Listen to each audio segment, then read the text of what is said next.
culture is your product and your people are your customers.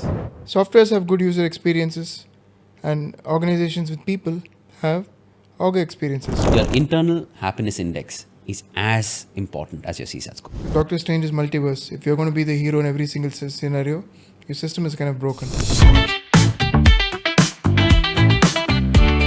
Hello everyone, welcome to another episode of Yoka Sessions, where we talk about corporate culture and customer experience. I'm Yogesh. And I'm Karthik. And today we're going to talk about something very important. In fact, rather uncomfortable for some. Culture. But culture not as a buzzword that we usually used to hearing, but actually as a product. One with user experience. Might sound a little strange, but hang on, we're getting somewhere with this. You heard us talk endlessly about product with killer features, but is features everything for a product? Isn't there a lot more to the journey? How a user experiences it, how they go through with it in different phases. It's about how they feel. And what do you think about that? Yes, it's about taking that same laser focus and flipping it inward and building culture in your organization. And make no mistake, the HR alone is not responsible for the culture in your organization. Agreed. And in this case, culture is your product and your people are your customers. I'm getting a t-shirt printed for that, guys. Exactly. Softwares have good user experiences, and organizations with people have org experiences, or what we like to call as OX in this episode. And OX is about how people interact with your processes, how they process your values. It's about how they feel at every single step of their journey with the organization. That's OX. Okay, that's OX. And here's a kicker. Just like a product, you can design, you can map, you can iterate, you can prototype, and you can keep developing your OX. Isn't that pretty cool? Absolutely. Let's talk about a few CX principles first. We map out everything in the customer's journey, how they onboard, how they interact with us, every renewal, every flag that we have to check customers' health. And we do all this to remove friction and increase delight with the customer. The same principles apply for OX as well. So what you're saying is a employee journey per se. Absolutely.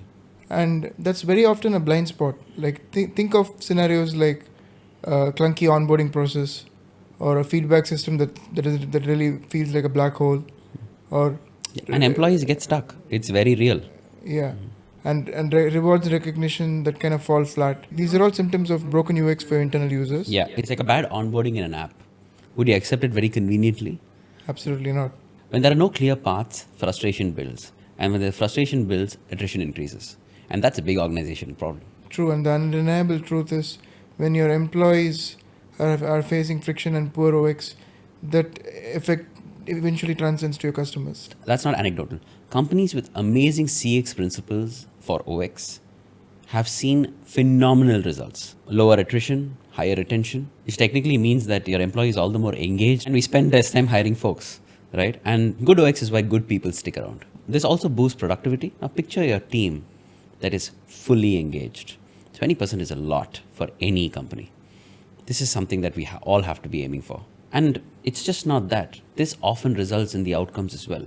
An happy employee will often result to a happy customer. The same group that were highly engaged also had the best CSAT scores. Your internal happiness index is as important as your CSAT score. Agreed, Yogesh. In fact, the internal user happiness will translate into more delight for our customers. So it's absolutely vital.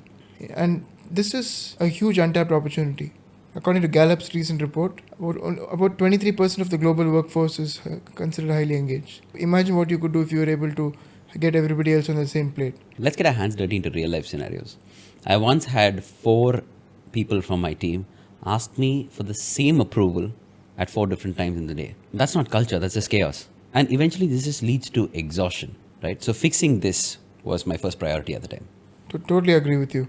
Like Doctor Strange's multiverse, if you're going to be the hero in every single scenario, your system is kind of broken. Great CX teams have playbooks, and OX is no different.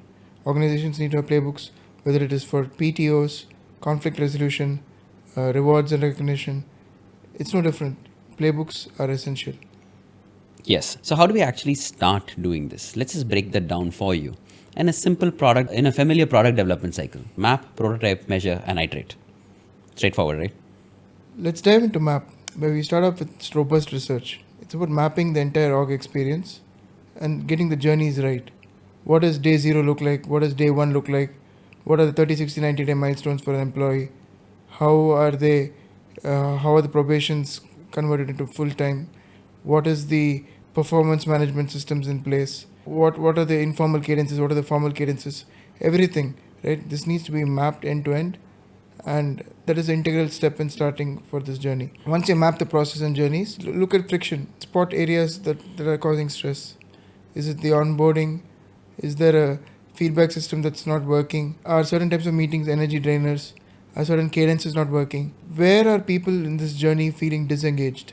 That is crucial to identify.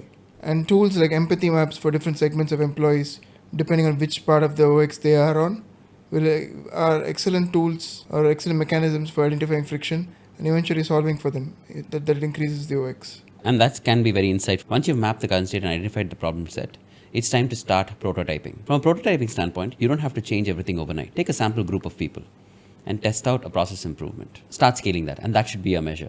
There's an instance where employees of a company raised a question of how long their internal meetings were, and people were going on and on endlessly, and eventually would come to the same point. We've always heard that line, right? This could have been an email.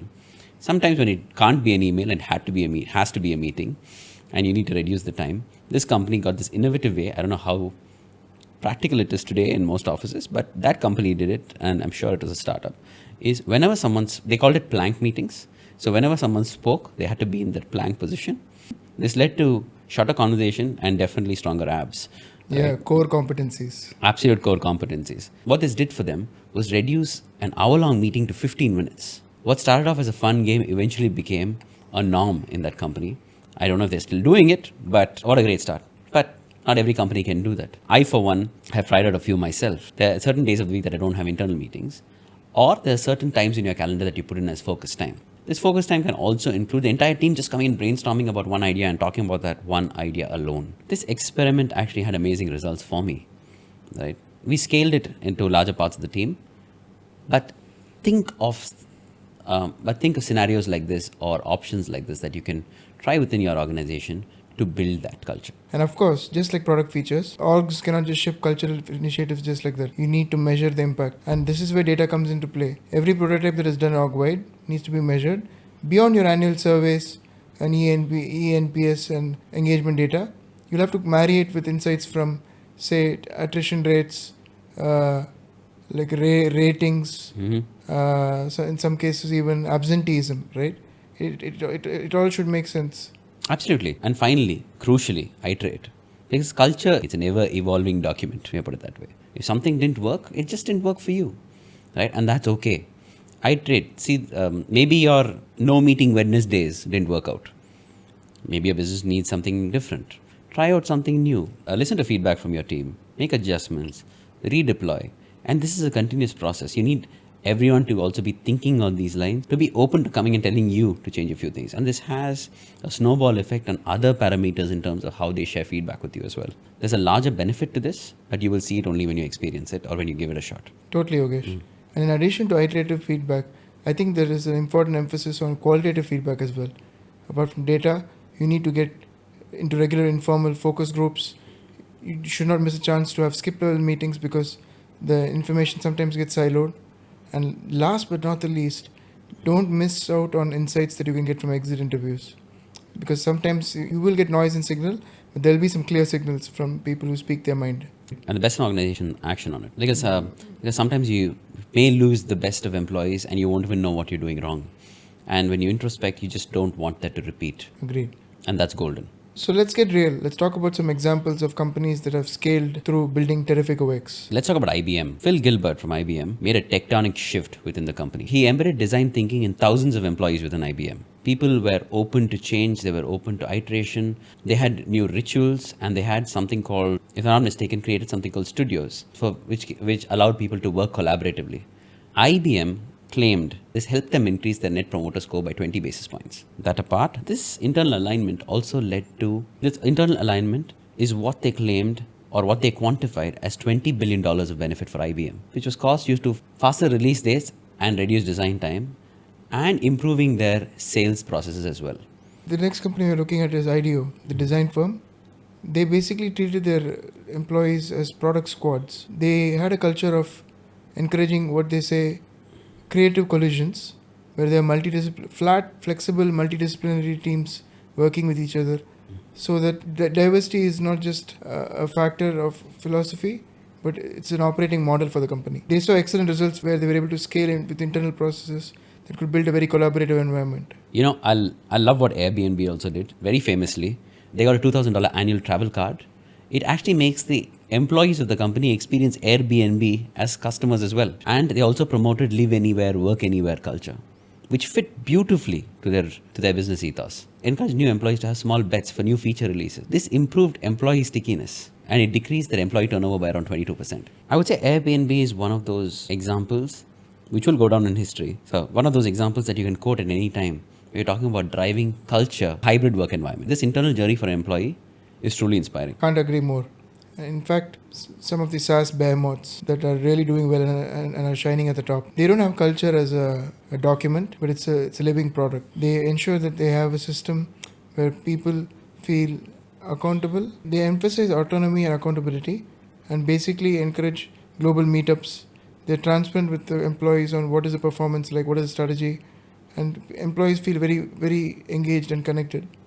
This yields amazing results because these organizations treat feedback as a gift and they action on it, as you had mentioned earlier. So the employees feel engaged, they feel empowered, they speak up, and the culture evolves into something that's healthy and constantly evolving for the better. Absolutely. So this is what we want you to take away from today. Your employees are your first customers and your culture is your product. Design it with the same rigor, intention and care like you would for a customer-facing product. And don't forget to map the organizational experience end to end. Prototype different ways of working. Measure all possible data points. And of course, iterate. With that thought, we come to the end of this episode of Yoka Sessions. Don't forget to like, share and subscribe and give us your comments and support. Looking forward to seeing you for the next episode. Cheers. Cheers.